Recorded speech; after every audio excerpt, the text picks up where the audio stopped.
CFM, en Tarn-et-Garonne, le MAG. Et le MAG de CFM Montauban laisse la place à Myriam Caff pour un nouveau portrait de femme.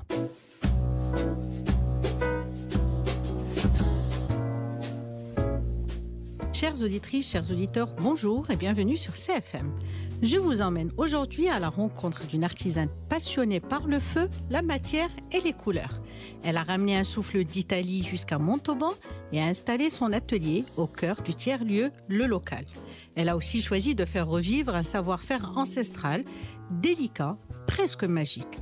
Derrière la flamme de son chalumeau, le verre se transforme dans ses mains, dans un ballet hypnotique. Ses créations sont à la fois un hommage à Murano, son coup de cœur italien, et l'aboutissement d'un projet personnel né d'une réorientation professionnelle. Elle s'est lancée avec passion dans un métier rare qui intrigue, émerveille et célèbre la patience, l'échange et la beauté. J'ai le plaisir d'accueillir, mesdames et messieurs, Alizée Cazaille, fileuse de verre à Montauban. Alizée, bonjour et bienvenue. Bonjour Myriam, merci de m'accueillir. Merci d'avoir répondu à notre invitation. Avec Alors, plaisir. fileuse de verre. Comment devient-on fileuse de verre? Comment devient-on fileuse de verre? Par passion, je crois. Voilà. Ça a été. J'ai toujours été passionnée en fait par le verre, la matière qui coule. J'avais vu des verriers plus jeunes avec mes parents, comme un peu tout le monde, je pense. On se balade, on rencontre des gens fabuleux. Et puis j'ai jamais pensé du tout à travailler le verre, à travailler cette matière. Pour moi, c'était un peu inaccessible. J'avais une autre passion. Donc j'étais dans les chevaux avant, donc rien à voir dans le social avec les chevaux, donc voilà. Et puis arrivé à un certain âge, là il y a pas si longtemps que ça, c'est assez récent. Ça fait combien de temps? Ça fait 2 ans que je réfléchis D'accord. sérieusement à la réorientation. Je me suis posé la question de ce que je ferais s'il n'y avait pas les contraintes financières, de temps, d'enfants, de maison, enfin de tout, comme on connaît au quotidien. Et seule face à moi-même, je me suis dit, c'est ça, en fait. J'ai vu ça à un moment donné. J'ai aussi visité Venise et Murano, forcément, à plusieurs reprises. Vous allez nous en parler. Voilà. Et donc, ça a confirmé mes coups de cœur, en fait, ces voyages. Et je me suis dit, allez, si t'enlèves toutes tes contraintes, tirer dans ça, alors feu, on essaye, et heureusement avec l'appui de la famille, voilà. Ça, c'est important. Oui, c'est ça, on se lance et puis on se dit allez. Comme quoi, il faut jamais laisser passer oublier ses passions. Tout à fait. Et donc, vous avez suivi une formation? Oui, tout à fait. Alors, Où ça ça s'est fait en plusieurs temps. Donc, j'ai suivi des stages sur Murano, mais c'était vraiment des stages d'observation. Ensuite, je suis montée en Bretagne avec une verrière qui travaille à l'international, avec qui j'ai fait un stage aussi. Et puis après, c'est aussi beaucoup être autodidacte, parce qu'une fois qu'on a compris comment fonctionne la matière, on s'entraîne tout seul. Tout à fait, sur le terrain. Voilà, exactement. Oui. Face à soi et son chalumeau, et puis voilà, on apprend et on progresse, et voilà. Ouais, et on c'est apprend super. toujours, je débute et j'apprends toujours. Tout à fait. Avant de poursuivre cet échange autour de votre métier, on va ouvrir une parenthèse et expliquer un peu à nos auditeurs en quoi consiste votre métier. Parce qu'on est d'accord, les plus jeunes n'ont pas forcément connu ça. Donc du coup, on va rappeler aussi aux plus anciens, c'est quoi un fileur de verre? Alors en fait, je reçois des baguettes de verre, donc on commande des baguettes de verre avec différentes couleurs, et on va travailler ces couleurs à chaud à la flamme du chalumeau. Donc c'est un petit chalumeau, c'est pas du tout le gros chalumeau comme on imagine qu'on peut utiliser, je ne sais pas, pour les outils du quotidien comment dire, enfin c'est pas le gros chalumeau, c'est vraiment un chalumeau de précision. Donc on a une petite flamme d'une 20aine de centimètres qui est très chaude mais quand même assez douce, et on vient travailler ce verre autour de mandrins. Donc ce sont des baguettes de fer, et on va enrouler en fait ce verre autour de ces mandrins et donner la forme de perles, puisque moi je fais essentiellement des perles de verre, voilà. Donc on va enrouler ce verre et inclure des matériaux, par exemple, mélanger les couleurs, c'est vraiment le travail de la matière à la flamme. Et ensuite on vient recuire ces perles au four pour enlever les tensions qu'on crée quand on travaille travaille le verre, puisque le verre n'aime pas trop les chocs thermiques, enfin toutes ces choses-là, quand on superpose la matière, ça ne lui plaît pas trop. Donc on va recuire tout ça au four ensuite et puis le laisser refroidir tranquillement pour que le verre soit bien résistant et qu'on puisse monter après nos bijoux. Merci pour toutes ces précisions. D'ailleurs, vous, dans votre activité, vous fabriquez des bijoux et des objets du quotidien. Comment naissent ces créations? Quelle est la première étape, en fait, dans cette trajectoire de création? C'est l'idée. Je pense que d'abord, on pense à où on veut aller, ce qu'on veut faire. Donc moi, c'est vrai que j'ai des idées de création de bijoux souvent, c'est ce qui nous parle. Hein. Donc moi, c'est ce que je porterai ou ce que je verrai porter sur telle ou telle personne où je me dis, ah tiens, ça serait super pour... voilà. Et en fait, on part d'une idée, on fait des croquis et puis ensuite, on va se mettre au travail pour essayer d'approcher le plus possible de cette idée de départ et d'avoir le rendu le plus optimal possible. J'imagine que vos journées sont rythmées par la création et l'accueil de votre clientèle. Combien dure, je dirais pas la procédure, mais le procédé en fait pour la création d'un bijou? Je vous vois avec de jolies boucles dorées, par exemple. J'imagine que c'est vos créations. Oui, tout à fait. Donc ça, par exemple, combien ça vous a pris de temps?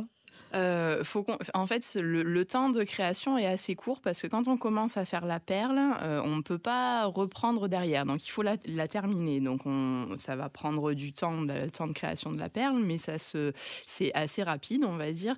Par contre, après, il y a tout ce temps de recuisson, de réchauffe, de refroidissement. Donc, on va dire que pour une paire de boucles d'oreilles que j'ai là, c'est 2 jours de travail à peu près. D'accord. Voilà. On va juste écouter « Donnez-lui la passion » de Linda Lemay. Et on revient avec vous. Vous allez nous parler un peu de ce choix de titre. Tout à fait.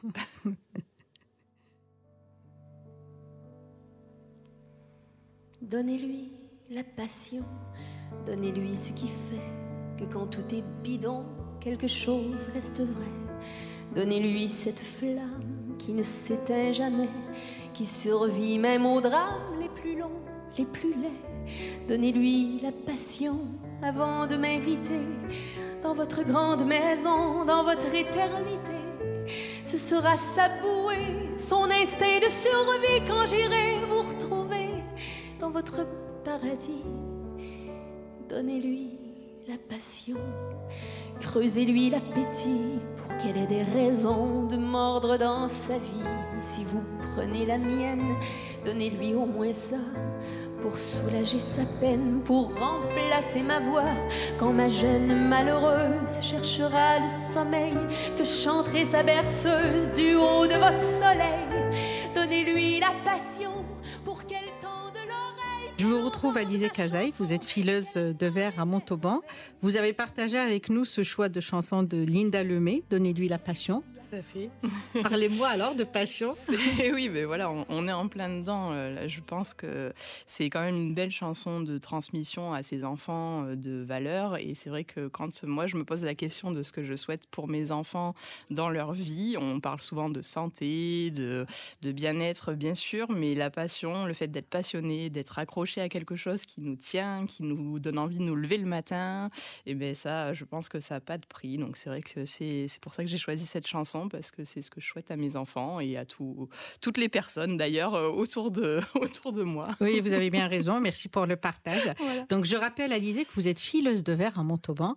Et on parlait juste avant des souffleurs de verre. Souvent, il y a cette confusion. Quelle est la différence entre un souffleur de verre et ce que vous faites? Tout à fait. Alors, le soufflage de verre, ça va se faire aussi avec une canne. Et là, vraiment, on va insuffler l'air dans le verre qui va permettre au verre de prendre une forme. Il va grossir avec l'air qu'on va insuffler dans la canne.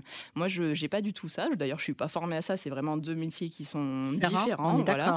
Je file le verre. C'est vraiment l'enroulement de ces fils, l'étirement de fils de verre en baguette, en petits fils, gros fils, etc., qu'on va enrouler autour de mandrin. Donc, c'est 2 métiers qui sont différents, mais qui travaillent aussi cette matière et voilà, qui sont tout aussi passionnants, j'en suis certaine.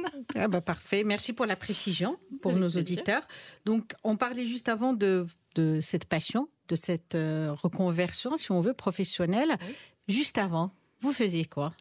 J'étais monitrice d'équitation et je travaillais en médiation équine avec des ânes. Voilà. D'accord, parlez-moi un peu de ce parcours. Ce parcours, oui, il a été... Je sens qu'il est chargé, voilà, c'est ça. De passion aussi, d'ailleurs. Aussi, tout à fait. Exactement. Ouais. Oui, tout à fait. C'était de toute façon un métier passion, puisque ça, c'est des études que j'ai voulu faire très jeune aussi. J'ai d'abord passé un monitorat d'équitation, et puis ensuite, le social m'a appelée parce que j'ai eu la naissance de mon deuxième enfant, qui est atteint d'autisme, et donc qui nous a aussi confrontés à des difficultés sociales, d'intégration, etc. Ça m'a beaucoup parlé. J'ai rencontré beaucoup de familles et donc je me suis orientée vers le social, formée en médiation aussi sociale, et donc j'ai combiné les deux puisque voilà, les chevaux c'est une passion de toujours. Les ânes, ça a été une rencontre avec mon ânesse actuelle Clémentine qui a été fabuleuse, et on a une association à côté aussi pour laquelle on continue d'œuvrer dans le social, voilà, pour accompagner des familles et voilà, le mieux vivre ensemble, voilà, ces choses-là. Je me permets de revenir vers la première partie de ce que vous me disiez. Après, on va parler du social. Quel a été votre parcours pour pouvoir exercer votre métier dans l'équitation, en fait, dans le secteur équestre plutôt? Dans le secteur équestre, alors au départ, j'ai fait une forme. Alors j'ai fait un CAP BEP agricole à l'époque, et puis il y avait une formation, ça s'appelait une préformation. On passait l'équivalent d'une licence de sport en fait, orientée équitation, avec le passage du monitorat et puis de l'accompagnateur de tourisme équestre. Donc c'était vraiment une filière agricole au départ. D'accord. Ouais. Et après, vous êtes orienté. Voilà, et après, donc du coup, voilà, d'abord le social, et ensuite, là, cette reconversion. Donc voilà, ça bouge. Oui, oui, je vois ça, et tant mieux, c'est bien. Oui, c'est chouette. J'essaie de suivre un peu votre parcours et de le partager étape par étape avec nos auditeurs. Et cette rencontre alors avec Clémentine? Avec Clémentine, c'était vraiment dans l'idée, donc on avait l'association pour mon fils, et l'idée c'était de rencontrer beaucoup de familles et de parler du mieux vivre ensemble et du handicap.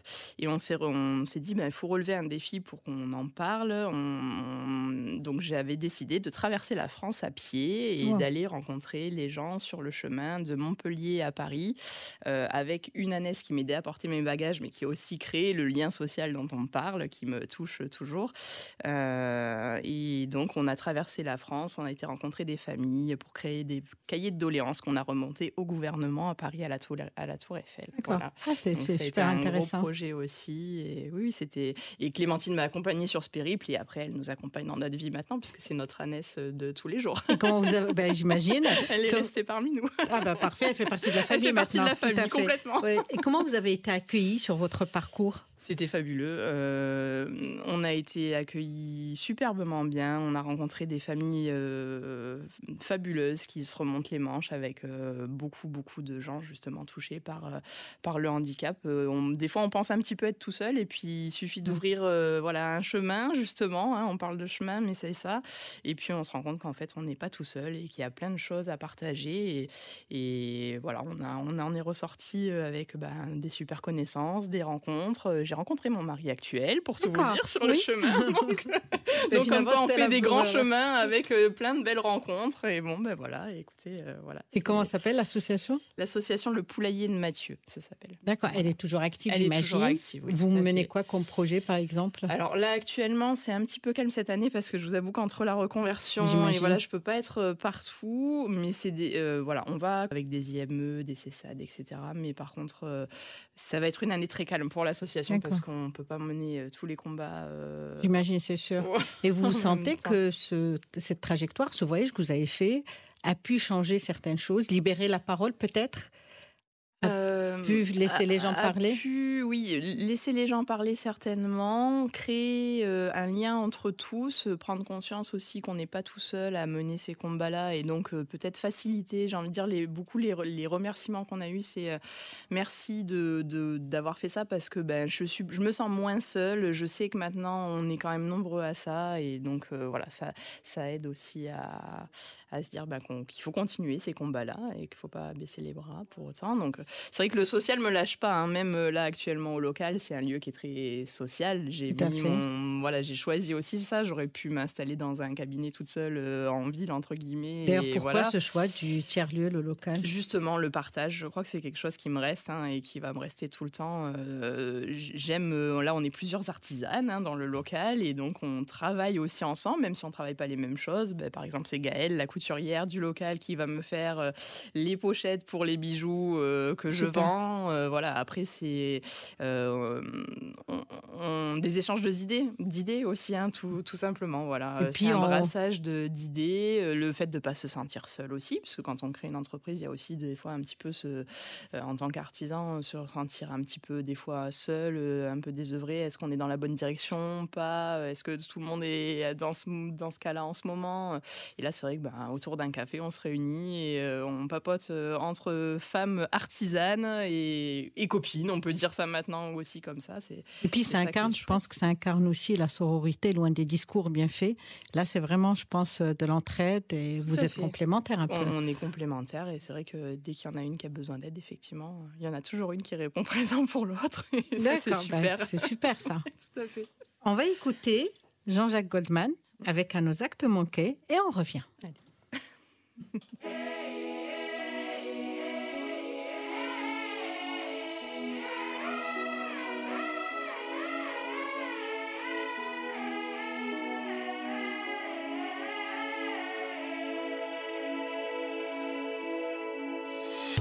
Tous mes loupés, mes ratés, mes vrais soleils, tous les chemins qui me sont passés à côté, à tous mes bateaux manqués, mes mauvais sommeils, à tout ce que je n'ai pas été,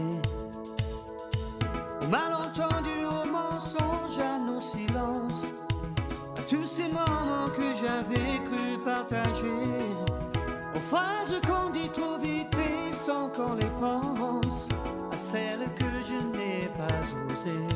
Oh, à nos actes manqués.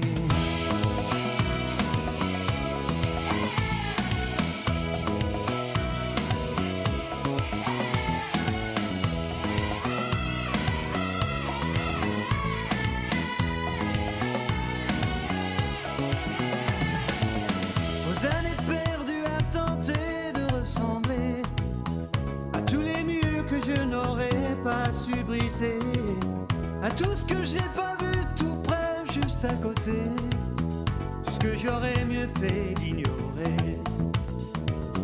Au monde à ces douleurs qui ne me touchent plus, aux notes au solo que je n'ai pas inventé, tous ces mots que l'autre ont fait rimer qui me tuent, comme autant d'enfants jamais portés. Oh, à nos actes manqués.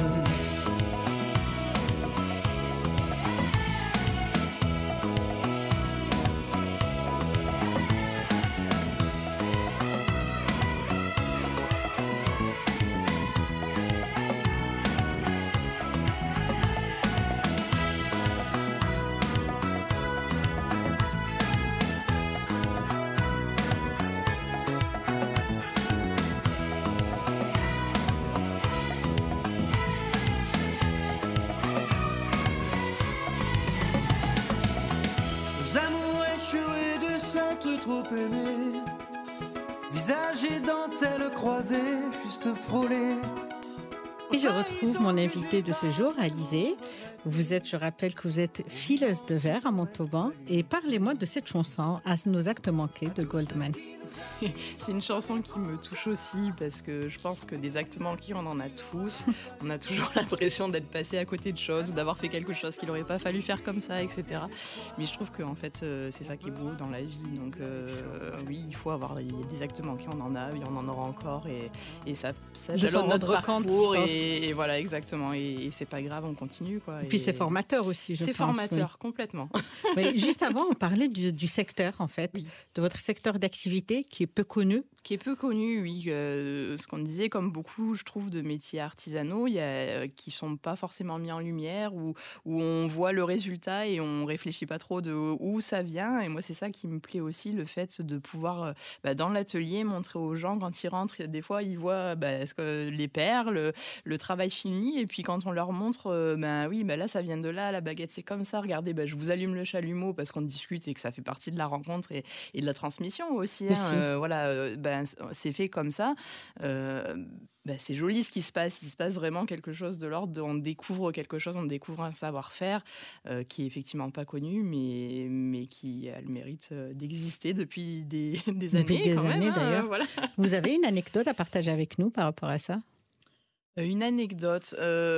Ou un moment qui vous a marqué avec vos clients? Oui, c'est plus un petit garçon, il n'y a pas si longtemps que ça. Alors, je ne sais pas quel âge il avait, mais peut-être 6-7 ans, je dirais, et qui est vraiment resté scotché dans le local en me regardant travailler. Et je me disais, mais j'essayais de lui expliquer le maximum de choses. Et il avait plein de questions, mais même hyper pertinentes pour son âge.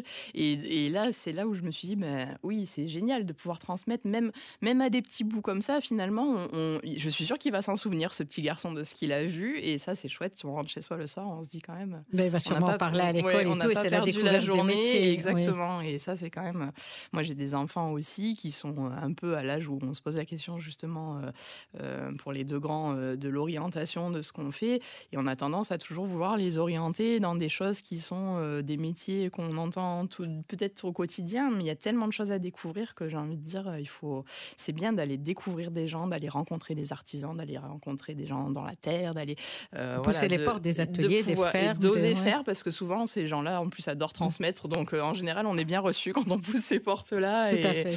Et c'est ça qui est chouette, ça leur ouvre d'autres voies aussi. Il y a pas D'ailleurs, vous proposez des ateliers? Oui, tout à fait. De l'initiation, c'est simplement pour permettre de découvrir la matière, de voir comment on travaille. On crée ses premières perles et puis après on repart avec son petit bijou qu'on a fabriqué soi-même. Voilà, c'est chouette de faire de ses mains.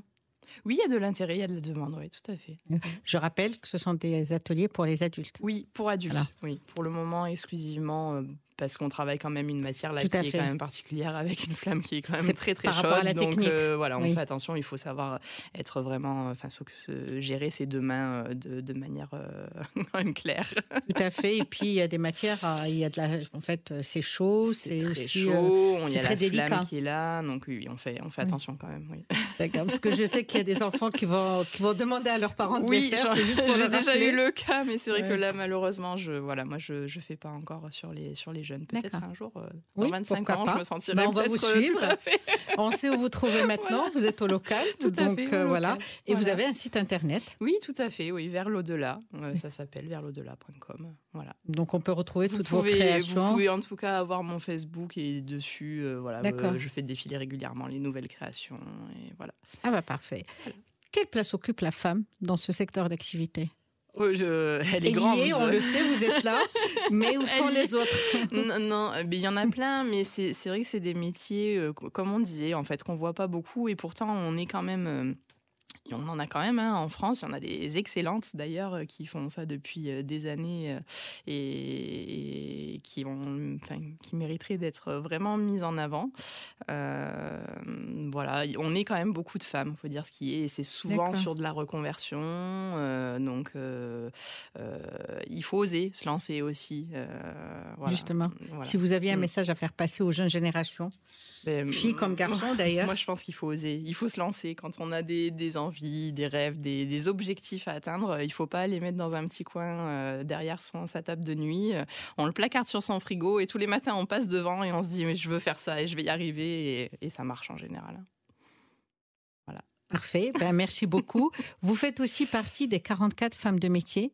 Est-ce que vous pensez qu'aujourd'hui la femme ose prendre sa place, ou est-ce qu'elle a besoin qu'on lui montre le chemin? Non, je pense qu'on y va. On est là, on sait qu'on est là. Et oui, non, je pense qu'on ose. Après, il y a toujours des évolutions à voir. On est encore toujours une société qui peut être des fois un petit peu dure avec la femme encore. Mais il y a du mieux. Et je pense que maintenant, entre nous aussi, on se soutient et la femme avance. Donc, non, il faut continuer. On parlait de sororité. En fait, vous le représentez très bien au sein du local, d'ailleurs, avec toute l'entraide qu'il y a entre les différentes artisanes. Et c'est beau, et c'est chouette, et c'est plaisant, donc il faut continuer. Oui. C'est super, ça donne envie d'aller voir, d'aller faire un tour et tout. Venir nous rencontrer toutes. Oui, là, vraiment. Ouais.